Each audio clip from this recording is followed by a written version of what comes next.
Oh man, it's crazy. So, especially on the cybersecurity side, one of the biggest things now is what you used to know as a phishing email and the telltale signs of misspelled words and poor language.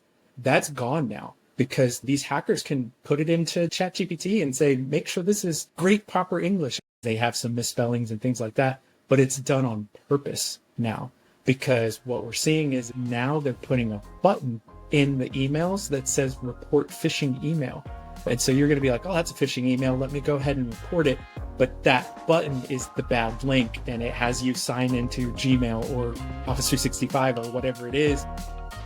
Welcome to the Las Vegas IT Podcast. Today I have the pleasure of speaking with Justin Kane with DoubleCheck Cybersecurity. How are you doing today, Justin? Great. How are you, Shatoya? I'm good. I'm super excited to get to know you a little bit better and exactly what is it that you do at DoubleCheck Cybersecurity. Yeah, absolutely. So as you mentioned, Justin Kane, I am the CEO of DoubleCheck Cybersecurity. We provide cybersecurity solutions to small and medium businesses, anywhere from really 5 to 250 employees is where we live.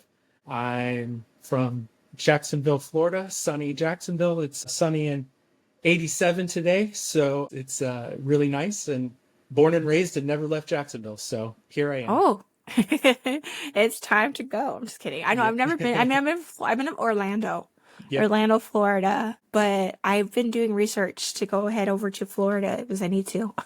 It's a great place. No, I'm sure Las Vegas is awesome as well, but there's Yep. nothing like a warm beach.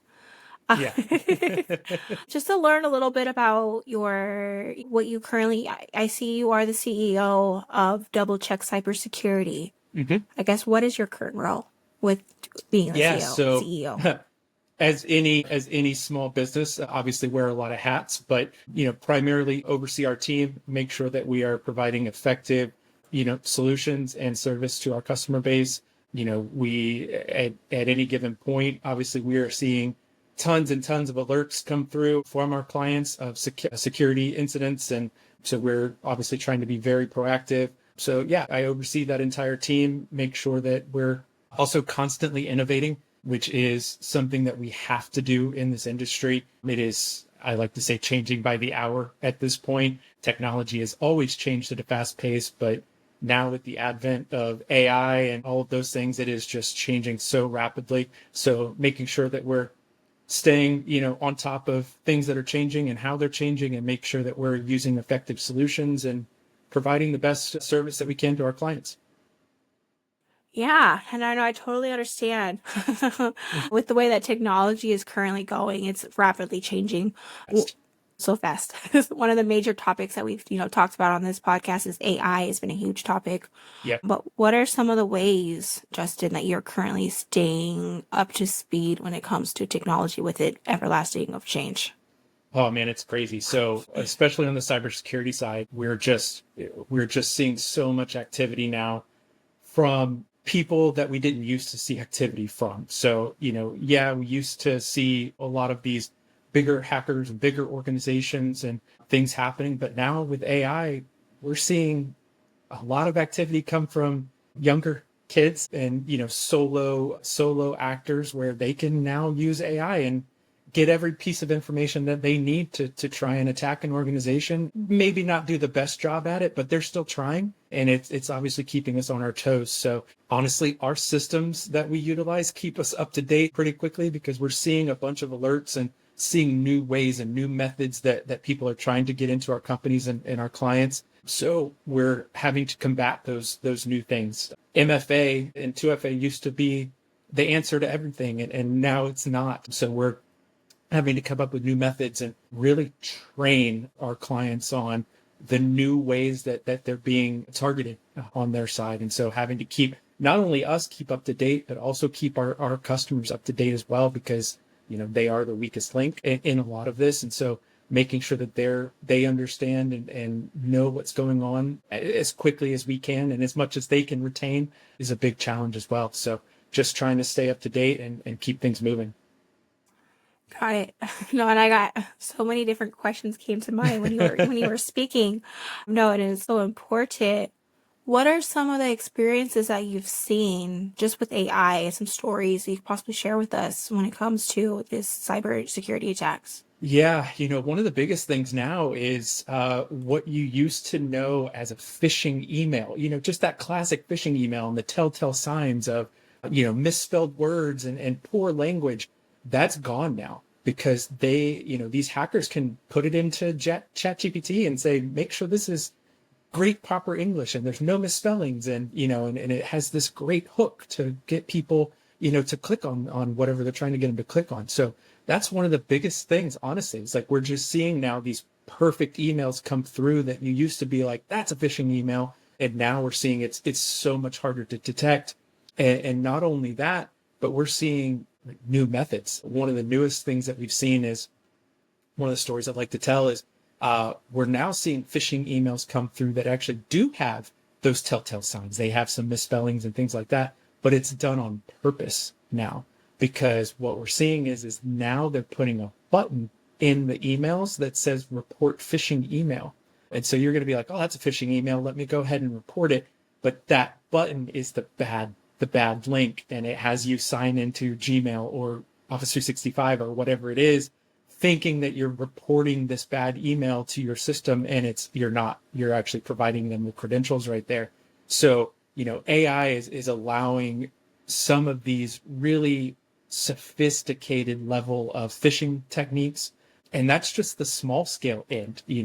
On the higher scale end, we're seeing things like automated, what am I trying to say? Automated techniques of trying to bypass systems and automated systems out there that are just now constantly hammering our client systems trying to get in. And it's all AI based. It's all AI automated, where now you don't have someone sitting behind a keyboard trying to do XYZ. Now they've built this automated system, likely building it with AI. And now the AI is just sitting there trying to get past some of these walls that we've put in place. So it's happening at a much faster rate than we have seen in the past, than what human used to be able to do. Now AI is helping them do it. So we are having to fight AI with AI at this point to keep up with the demand. Got it. And then when it comes to, being protected, I'm guessing that's something that you could possibly help our audience with? Yeah, 100%. Like I mentioned, we're doing a lot with AI to combat the AI that we're seeing. Things that integrate with email platforms like Gmail, or not Gmail, but Google Workspace and Office 365 that are using AI inside of those technologies to not only keep up with what's happening, but also learn along the way. Self-learning systems that are seeing some of these techniques, especially across a broad spectrum of clients. Where now we have these systems that are integrated, and if it's seeing something happening over here on one client, we can correlate that to other clients and other systems as well, so that they learn and they get much more knowledge and are able to respond much quicker. We're also doing the same thing on the computer side, the workstation side, using AI solutions, not typical antivirus back in the day that just says, this is a known bad file, let's block that. Now we're using AI to say, what does Shatoya's computer normally do? On XYZ day, what does it normally do?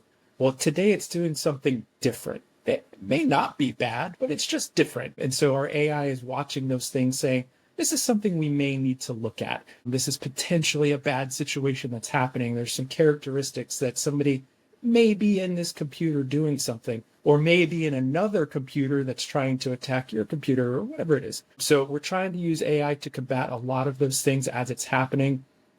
And then also, like I mentioned earlier on, is training employees, training staff. This is what's happening. Not only the classic techniques that we've seen over the years, but hey, this is something that we've seen. Like, this is something that happened last week. This is something you really need to be aware of because it's happening fast. Where we may have not seen, we may see a technique over here, and it may take a month or two to see that same technique used on another client. Now we're just seeing this iterating so fast, and something that happened over here last week or yesterday, we're seeing it happen over here so much quicker.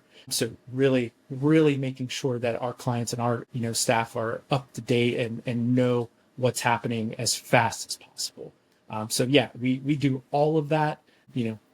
we built a solution to try and make that as easy and as scalable as possible, not only for our clients, but also the partners we work with. We work with a lot of IT departments, a lot of MSPs as well. We provide the security backbone to many MSPs so that they don't have to keep up as much as we do on the security side. They can focus what they're really good at, and handling the IT side of the house and those type of things, where we and our team handle the security side and provide that security arm for them and monitor all those security alerts and tools and everything.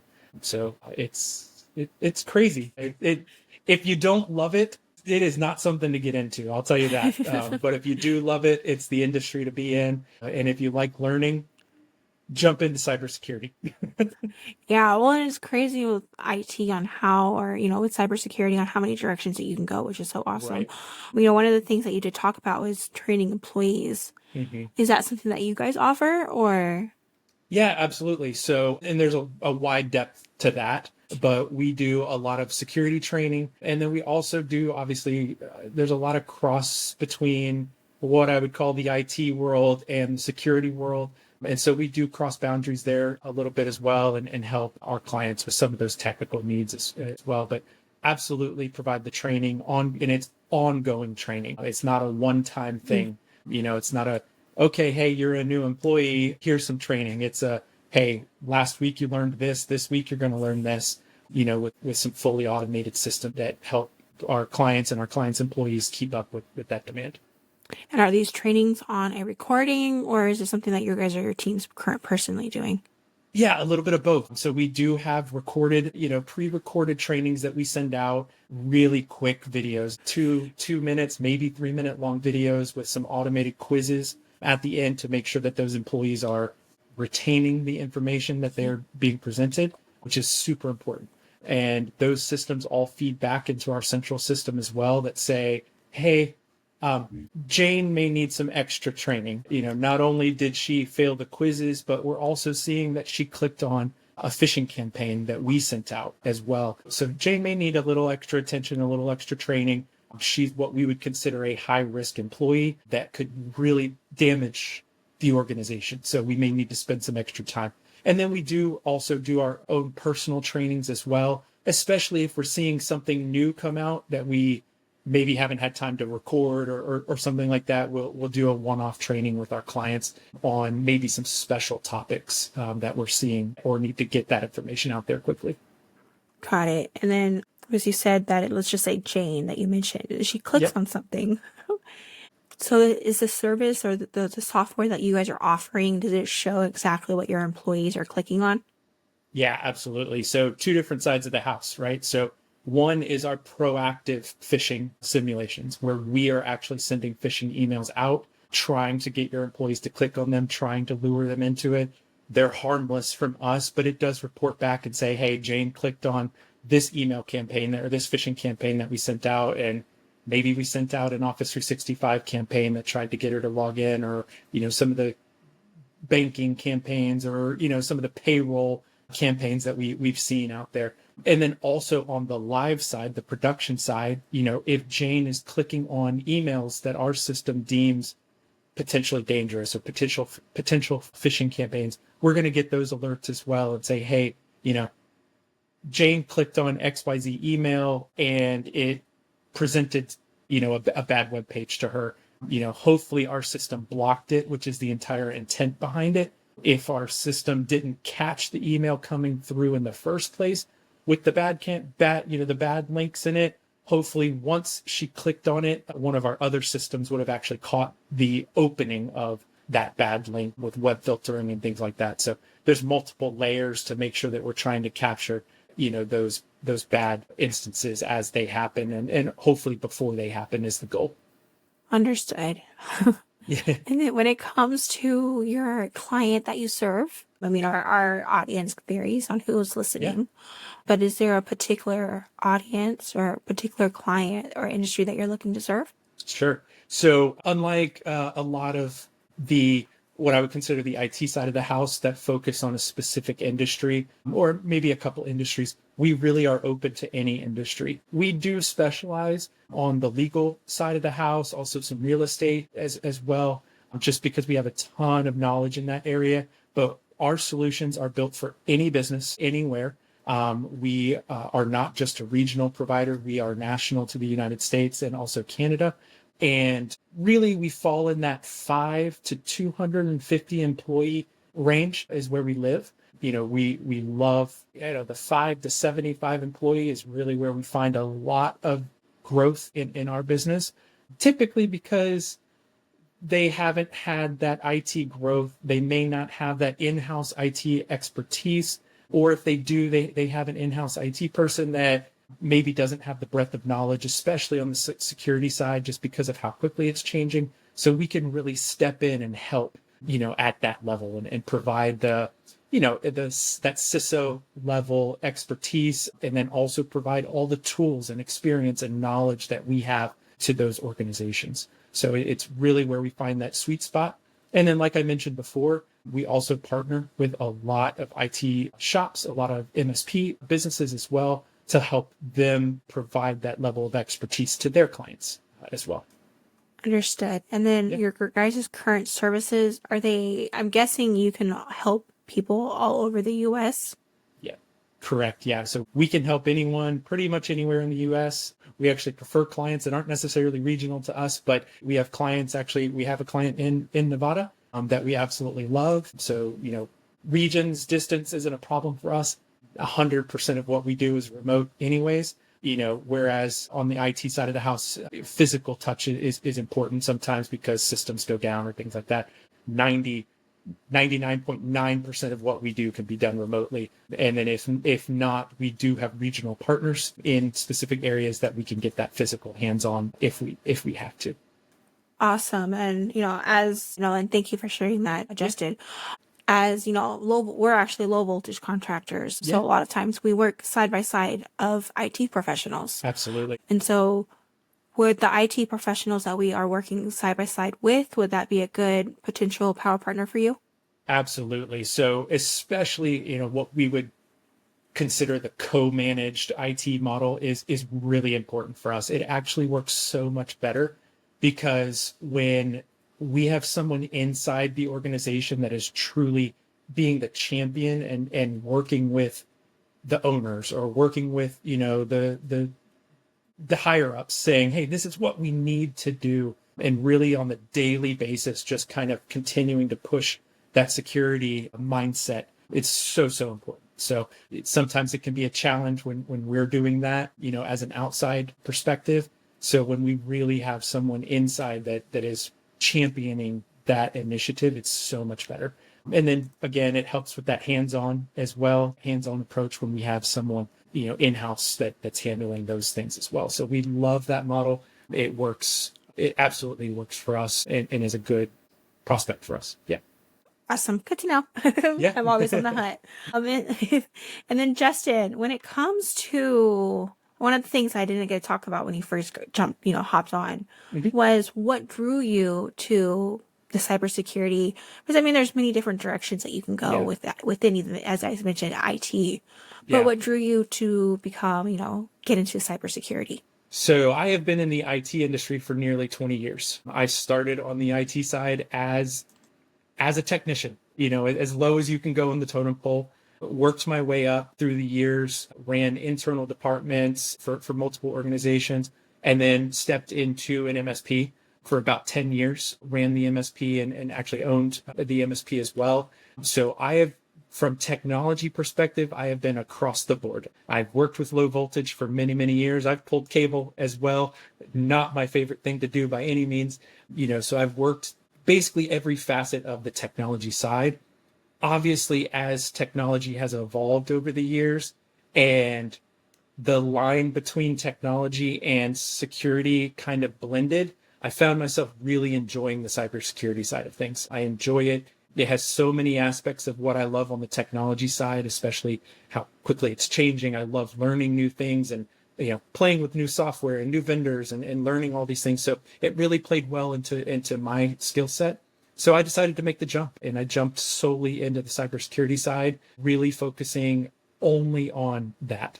which is a really important aspect. There are many companies out there that are trying to weave both sides of the line, the tech side and the security side. And I can tell you, as someone who did it for many, many years, it's very difficult. And they really are two different skill sets as well, two different mindsets that you have to have. And so it was difficult to manage both sides. And I really wanted to focus solely on the cybersecurity. So I made the jump, started DoubleChecked just about 2 years ago, and have grown steadily ever since. So here we are today and doing it. Oh, that's so awesome. Yeah. So my voice I've had for the last 2 weeks. I've had it like last week I lost my voice. And this week I'm just dealing with a horrible, I'm sure you hear it. So I do apologize about that. Oh, it's all good. It's all good. No, but I love those stories. You said you've been in business for 2 years, and I'm sure you've had a lot of up and downs, just like, any business you're in. Do you have any crazy stories of starting your own business or it's never as easy as they say it is. Right. 100%. No, I totally agree with that. You don't just start a business and people flood to your door. That is the biggest thing. The best thing I can say is that the partnerships that you build are super, super important, and the relationships that you build are super important, especially if you're trying to go business to business or business to consumer. It's a difficult path. And as you mentioned, there's ups and downs. The ups typically seem to always outweigh the downs, which is why we're still here doing this. It's just never as easy as they say it is, and just keep at it. That's the biggest thing I can say. Just keep pushing, keep going, and make those partnerships a priority.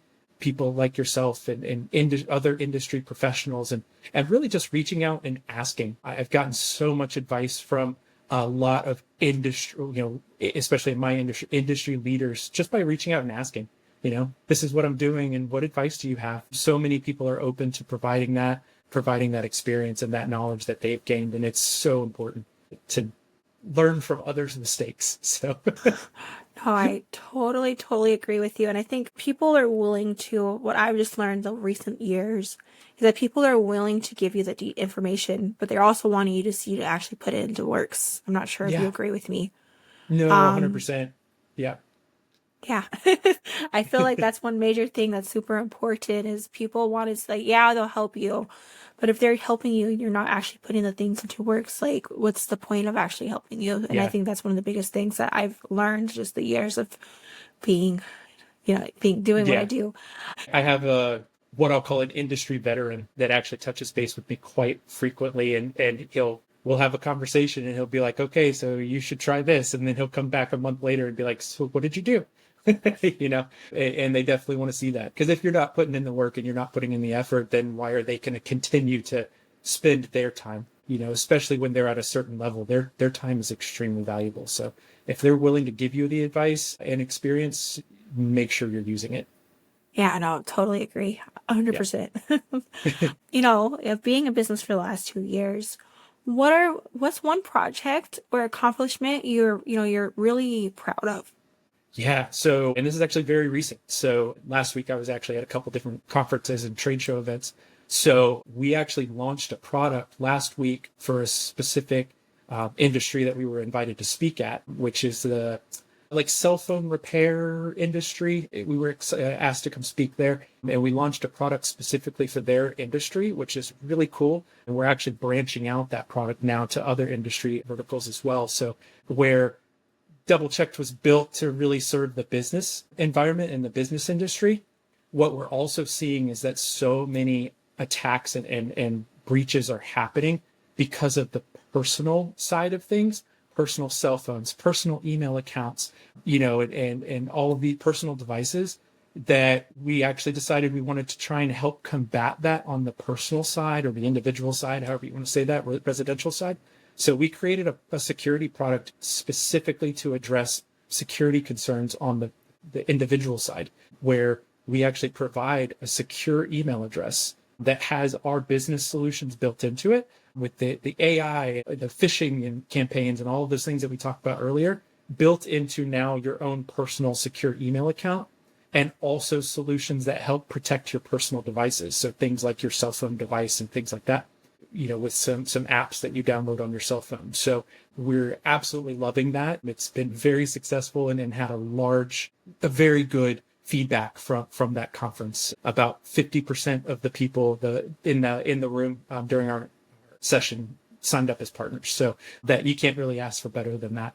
And so we're really excited about that, especially on the partner side, because it provides our partners with recurring income, basically recurring automated commissions, what we like to call mailbox money that comes in for them for basically just helping sell the product. It's a really, really cool solution. So I'm really excited about that.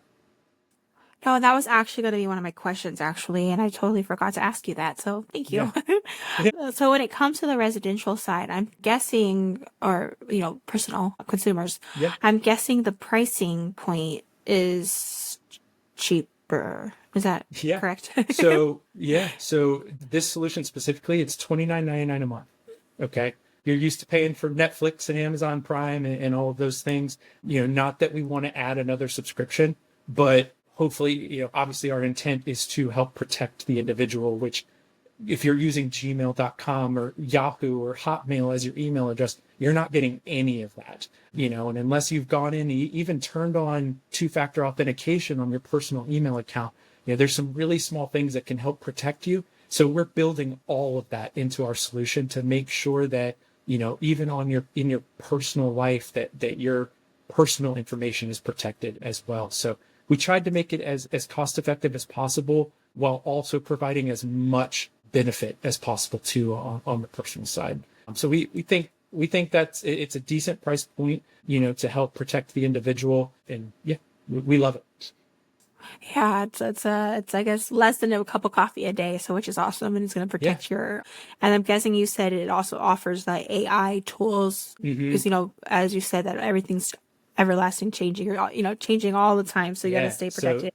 So, many of the solutions that we're providing to our businesses, we're also wrapping into this same exact solution. So the AI and the security training and the phishing simulations, a lot of those things we built into this as well. So not only are you getting, a good email address, but you're getting our enterprise level solutions down to the individual person, at an affordable cost. Oh, that's so awesome. So good to know. So we'll have share everything with our listeners so they have access to everything. When it comes to the DIY IT, why do you think people personally try to do it themselves? Oh, that's a great question. Mostly because, unfortunately, there are a few vendors out there, and I won't name them, but there are a few vendors out there that say you can, and try to make it as easy as possible for you to do that. But unfortunately, it's just not the right thing to do. There's so many bells and whistles that unless you have the knowledge of what you actually need to do, what you need to be looking for, that's a big one as well. Yes, you can set up your own email account and do a couple things and maybe even get your own antivirus solution. But unless you deploy them correctly and make sure that all those little switches and knobs and everything are turned on properly, you're doing yourself a disservice. So the DIY model, even I just got off a phone call right before our thing with a prospective client who's a one-person law firm. And she set up her own email, but didn't understand that when she set up her own email that she didn't turn on certain things for security. And she didn't even have audit logging turned on for her email to see what potentially had changed, or were people trying to log into her account and hack into her account. So there's a lot of those little things, unless you know and have had the experience, that you don't have that knowledge. So there's a time and a place, and even those people that consider themselves techie, at least work with someone that can provide you advice on what to do and what to look for, and get those proper systems set up and in place, because it's not like it used to be. Let's put it that way. The world is not like it used to be, where you could just set something up and set it and forget it. That's just not how it works. Understood. And a question came to mind when it comes to, was, as you said, set it and forget it. A lot of things right now are being sold as automations, AI. But with these connections of automating, does that put you at risk for your current outlooks? Hopefully that question makes sense of what I'm trying to ask. I got what you're saying. Yes, it absolutely puts you at risk. Every single system and every single add-on that you add onto your systems. I mean, we use HubSpot for our CRM system, and you can integrate with 9 billion things. So every single thing that you integrate, especially now with AI and, even integrating with ChatGPT for certain things, you have to really be careful with what information is being shared with those third parties. I was actually attending a seminar last week that was talking about reviewing terms of service and terms of conditions for certain platforms that you sign up for, and who owns certain data that may be shared back and forth. It's so important. I recommend now, if you're signing up for a new system and it's view our terms and conditions, and 99% of people just click the checkbox and say, okay, take that and drop it into ChatGPT or into, Google Gemini or whatever AI system you're using, and ask it to summarize it for you so that you can understand truly what they are. What are these terms and conditions saying? And then one of the important things as well is there's a lot of terminology in these terms and conditions now that say that it can be changed at any point, right? So, which is great because it can be updated frequently and all these things, but it also means that you have to pay attention to what is changing in these terms and conditions. So just be aware of all of that and get more knowledgeable about the systems that you are signing up for and paying for, and where that data is going and who owns that data, especially as you start to integrate AI into your business. It's critical. Yeah, no, and that's such a great tip. I've done that personally for, like other things that I've signed or whatever like that. Yeah. But no, that's so smart. Because a lot of times, as you said, we're just like click, click, click, click. So just having an idea exactly what you're signing up for is so, so important. Do you have, I mean, I'm guessing you have stories of, it comes to, if someone didn't hire an IT professional or Yep. a cybersecurity system. Yep. Do you have any current stories that you would share with us of it going wrong? Unfortunately, I do. I wish I didn't, but I do. A more recent one is we had a client come to us that was a law firm, and they were attacked by ransomware, which most people know what that is at this point, and their systems were taken hostage, essentially. Not unheard of, but what we are learning now, the new thing that they are doing is they'll hold you for ransom and say you need to pay whatever, 5 Bitcoin to get your data back or whatever it is. But what they've started doing now, especially in the law firm, the law industry, is they have realized that they can actually go through the data that the law firm is holding and find out who the opposing counsel is on their cases and say, if you don't pay us this ransom, we're going to release this data to the opposing counsel, which if you're trying to win a law, a case, that could be pretty bad. And so what are you going to do? You're going to pay the ransom. So, and that it's crazy because we've talked about up until now, make sure you have backups so that we can restore if you get ransomware. But now the conversation is, well, yeah, we can restore, but they still have that data. So before we'd be like, we'll restore the backups. You don't need to pay the ransom. We're just going to restore. Well, now you may be able to restore, but you may still have to pay that ransom so that they don't release that information. It's getting a little crazy out there as far as that's concerned.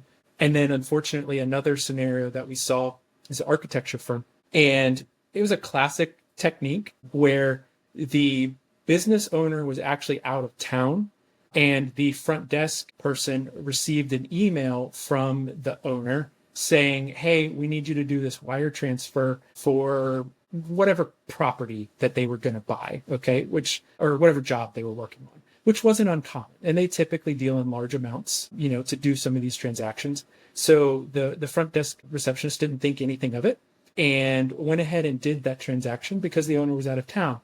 Well, luckily the bank actually caught it and said, hey, something seems kind of strange here. Whatever the bank account was that they were trying to do the wire transfer to caught the bank's attention.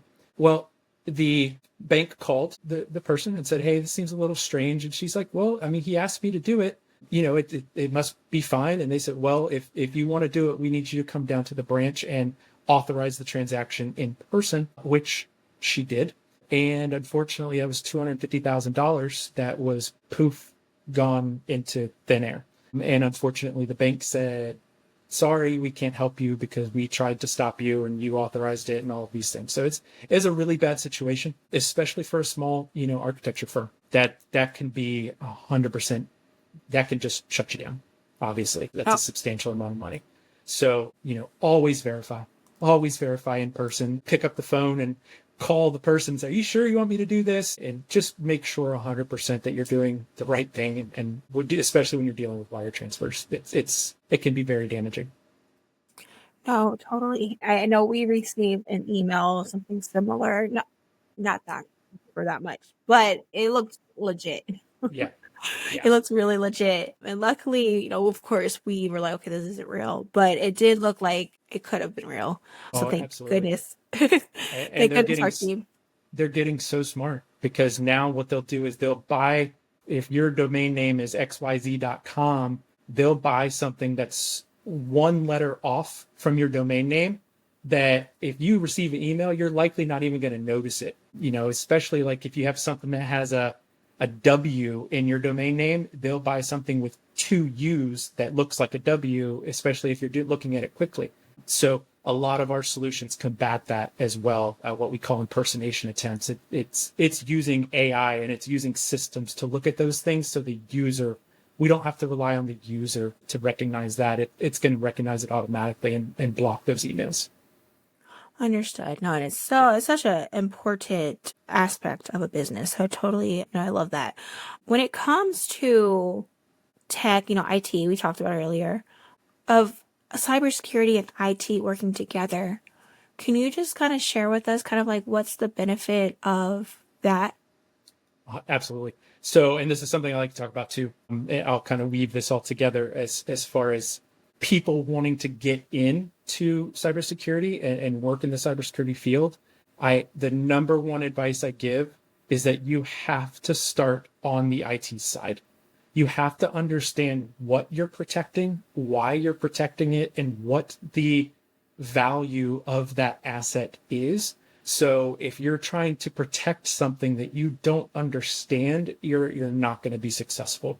So, that's where, again, I started on the IT side and learning all of that through the years and understanding computers and data and file shares and servers and network infrastructure and firewalls and all these things, and understanding the bits and pieces of, okay, well, what are the weak points and what am I trying to protect and what am I trying, and how am I trying to protect it, are so important. So back to kind of your original question, they have to go hand in hand. They are two separate things, but they are absolutely, come together as one entity.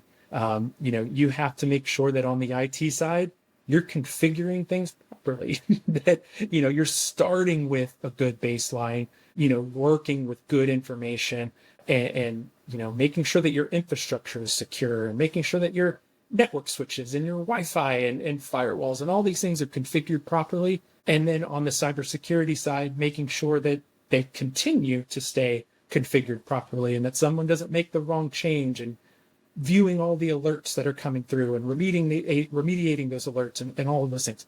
They're one and the same, just two different mindsets. So it's really important that you work together and you have an understanding of what one is doing, what the left hand is, what the right hand is doing, to the left is so important. If somebody on the IT side of the house makes a change to a network switch or to a firewall, and the security side doesn't know, and we're not monitoring for that specific change, you might as well just be doing nothing. So you have to communicate extensively what's going on.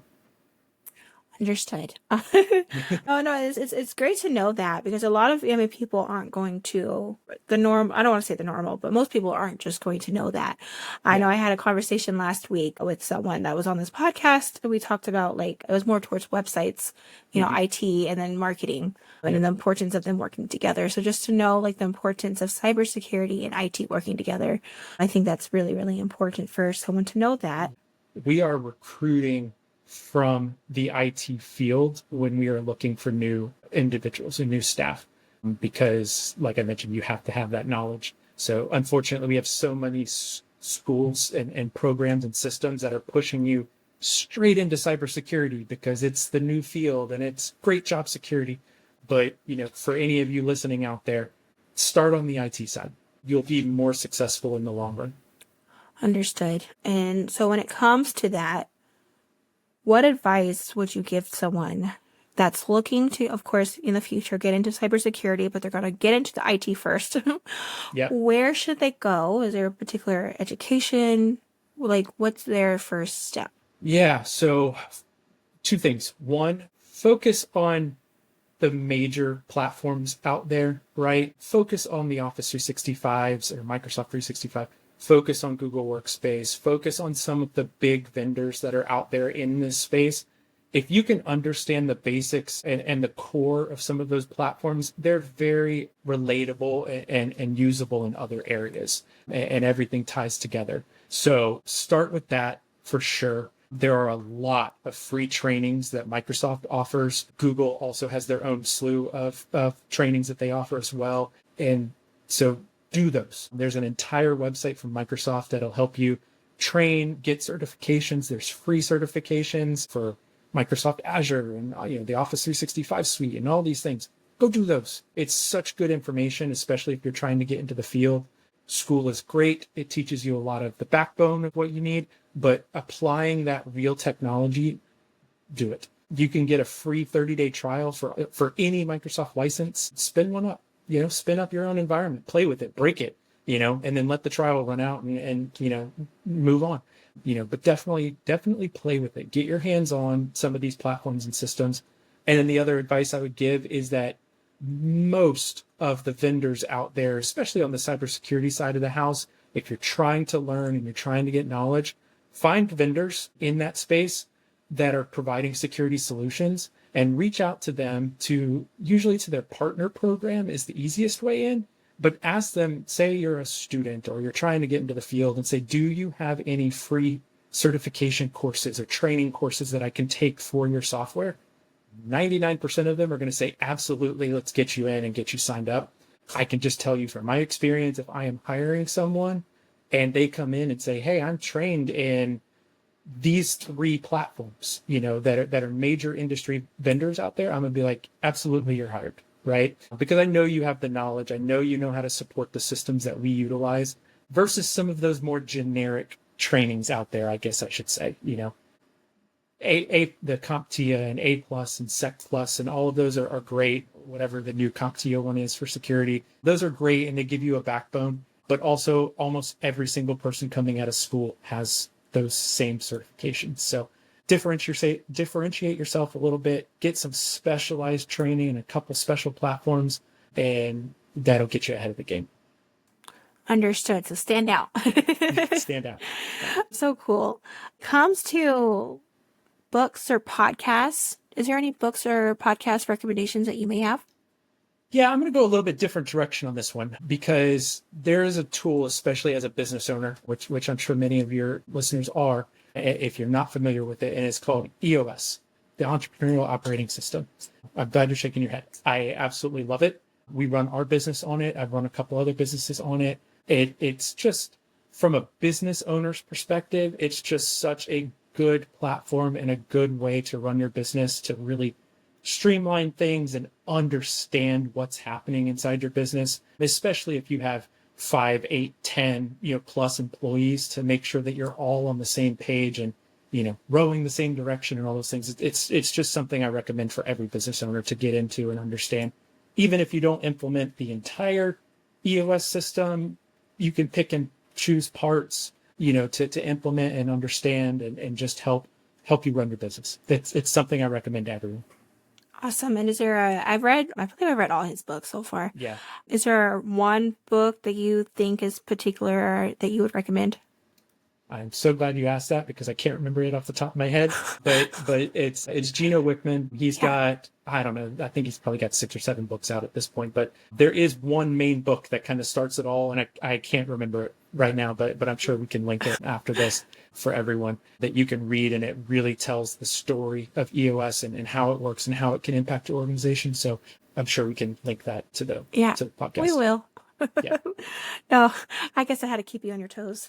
Yeah, there's too much going on up there to remember. No, I get it. If our listeners are looking to connect with you, how do they do that?